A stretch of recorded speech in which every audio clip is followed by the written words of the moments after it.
This week's Hereford Times letters an MP's job. Rebecca Kane's front-page article regarding my MP, Bill Wiggin, and his involvement with a Bermuda-based company that specializes in offshore financial solutions, sadly came as no surprise, nor did Mr. Wiggin's failure to respond to your inquiries. This country faces a funding crisis. The recent release of the so-called Paradise Papers indicates that many individuals and companies are not paying their fair share of tax, regardless of the legality of using offshore tax havens. For our MP to involve himself in this type of business shows an utter contempt for his constituents for two reasons. Firstly, it is immoral when his own party is claiming to clamp down on tax avoidance as well as evasion. Secondly, he is paid nearly £75,000 annually by us to represent our interests. Not only is Mr. Wiggin the MD of EAM Limited, the director of two offshore fund platforms, a director of Alpay and a director of Philip T. English, but he apparently finds time to have a day's shooting. With this exotic, high-flying lifestyle, can we really expect him to care about our hospitals, roads, schools and libraries? The response from James Price of the Taxpayers Alliance is ridiculous and shows just how out of touch he is with real people. The idea that Mr. Wiggin's additional jobs will help broaden his experience is fanciful. Experience of what? Flying around the world, getting his expenses paid, discussing something that is totally irrelevant to most constituents. If Mr. Wiggin really wants to gain experience, how about working in the ambulance service for a day, rather than slaughtering pheasants? Unless all these jobs and the shooting are done in genuine holiday time, we are being shortchanged as taxpayers. No surprise there, given the MP's predilection for tax-saving solutions. It would be informative if Mr. Wiggin could let the Hereford Times know exactly how much time he spends on not being an MP.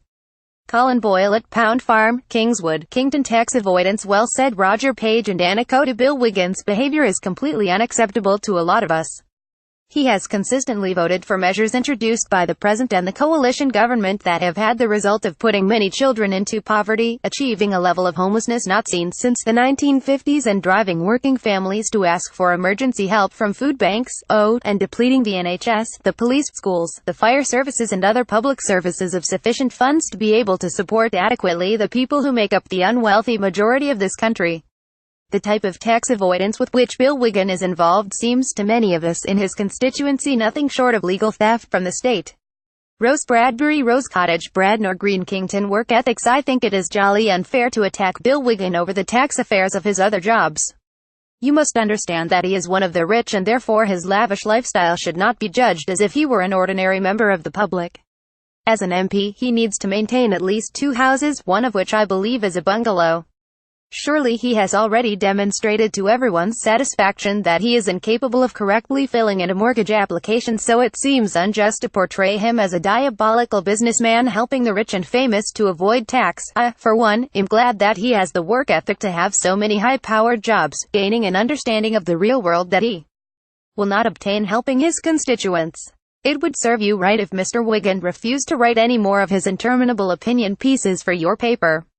David Phelps, Pinegrove, Nightwick. Equal society. However they're dressed up, and however legal they might be, some of Bill Wiggin's extracurricular activities as a tax advisor reduce the amount of money collected by HMRC. He is paid a big salary to be our MP, and that's what he should spend his time doing, representing his constituents, not running offshore financial investment services to help the rich avoid tax. Tax avoidance harms us all and worsens austerity. Herefordshire Council's latest £17.5 million budget cut is a clear example. Tax avoidance is really one rule for the very rich and another for the rest of us, the vast majority. It makes our economy and society less fair. We all lose out because in equal societies everyone has a better quality of life, including the rich. Mr. Wiggin is advising people how to avoid paying taxes in our already low-tax economy. As a Brexiteer, does he think that it is patriotic to help cut the amount of money government has to fund healthcare, social care and education? We say it is morally unacceptable. Felicity Norman, Diana Toynbee and Ellie Chowns. Herefordshire Green Party. No defence. The country is broke. The NHS is broke. Defence is broke. Public sector employees haven't had a pay rise for 7 years, except MPs of course. How is it therefore that Conservative MP Bill Wiggin and possibly think that financially benefiting from tax avoidance through his wide and intimate involvement with more than one offshore financial company is morally defensible? He has already been caught out once over the expenses claimed on a house he already owned in 2009. He clearly cannot be trusted.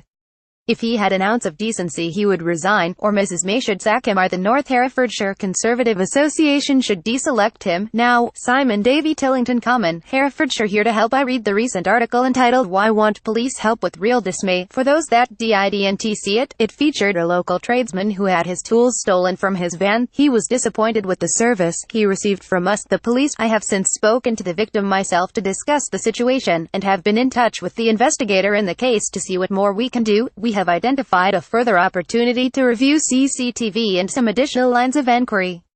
The policing teams that cover Herefordshire are dedicated to protecting their communities. I know they want to make sure that criminals targeting vehicles to steal the tools that people need for their livelihoods are identified and brought to justice. When we get this type of feedback, we want to address it, and we would always encourage people to contact us directly if they are unhappy. I have written this letter not to update people in the investigation, but to show that we acknowledge the points raised, and take them seriously. We don't always get it right. When that is the case, we will act to address the issues. Amanda Blakeman, Deputy Chief Constable, West Mercia Police, Hindlip, Worcester. How much from what I can see, Hereford City Council are a parish council of councillors that hand out money to community groups, giving local attractions and events a leg up. I applaud this, as some of our best places are woefully underfunded. They also do some great work with charities, mostly the mayor. But still, spending £75,000 on a simple cabinet is absurd. Do they know that the homeless sleep on the steps of their grand town hall? This only makes me question whether anything HCC provide is beneficial. On one hand they seem to be doing good, on the other they seem just as crooked as every other political body. Are they really, as they claim, the voice of the people? Their Facebook page provides some insights. For once a council that actually respond to the public, the stuff they post actually seems to care about the city. It's informative, and better than Herefordshire Council's customary cold shoulder. But it begs the question, is this just a smokescreen for another corrupt hall of power, I wonder? Most interestingly, the only HCC meeting which is open to the public is the planning meetings. Has anyone ever attended these meetings? It strikes me as a brilliant way for locals to pitch in about planning applications. I expect it's more of the tea and biscuits type of meeting we often hear about, so I urge locals to attend and ruffle some feathers. Let's speak up and get the city sorted out. Belinda at Waterbars Court Road, Hereford. Parking fees. As a taxpayer I am interested, as others are, that our money is spent wisely by those who we employ, so I was keen to learn the cost to implement on-street parking fees. I duly submitted a FOI request to the City Council to clarify the cost of machines and total installed cost for revised signage and residential permits where applicable. Also, how many extra enforcement officers would be recruited to patrol residential districts. The town clerk replied to me promptly, and stated the following: the City Council did not support the installation of parking machines as we were concerned about the effects on passing trade, especially for small businesses. So I therefore submitted a further FOI request to Herefordshire Council. Read the questions raised in the reply as follows. 1. 16 machines have been installed in the city at a cost of £64,000 for supply and installation. 2. I am advised the total cost of developing, designing, consulting and constructing the on-street parking scheme is £170,000. and £85,000 consultation and design for resident areas. 3. Cost of issue of permits, not determined yet. 4. No extra enforcement officers recruited. Les Wilkinson, The Craft, Sutton St. Nicholas. Mapping out. I was pleased to see that Mr. Son of Martin read the walk for Sutton St. Michael and Martin. It is always rewarding to awaken interest in one of the topics associated with my work. In this case, the vexed issue of the exact site of King Office, County Palace. Sadly, his conclusion that it may have been at the east end of Sutton Walswood, I can exclusively reveal, take him even further away from the place where Ethelbert was executed in the hall by office chum with a sword. Ramble on. Garth Lawson, Holmer, Hereford. Empty street. We were horrified to find that the normally utilized parking in Castle Street was practically empty, and found that this was due to the waiting time having been reduced from 2 hours to half an hour. This gives nobody time to shop in Hereford, and we, no doubt, will be one of the many who will no longer be shopping there. It is so sad to see Hereford going downhill so fast. Anthony Beach, Thomas Old Gore, Rosine. Why the rush? I'm sure bus drivers have a duty of care to their passengers. Or don't they? On November 10, I boarded the 75 bus at Black Marston Road near Belmont Road. I have a disabled person's bus pass, but the driver pulled out before I was seated. I stumbled, but was able to use my stick to avoid falling.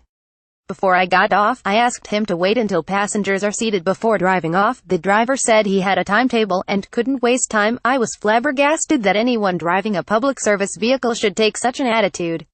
I also mentioned to the driver that I'd sustained injuries earlier this year on a bus owned by a different company. His response was equally dismissive. Diana Rodriguez Hunterton, Hereford. Listen up, your correspondent Carefouriers is wrong in his assumption that loss of the suction clinic at Hereford Hospital is not a problem. The audiologist at that clinic informed me 25 years ago that siringing is too invasive a process in my case.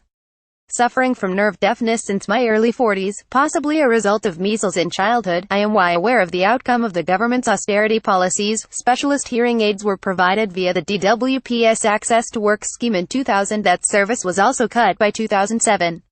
Austerity policies are a false economy and result in greater expenditure in the health service in the future. Jeanette Ward Bars Orchard, Tearington, Hereford.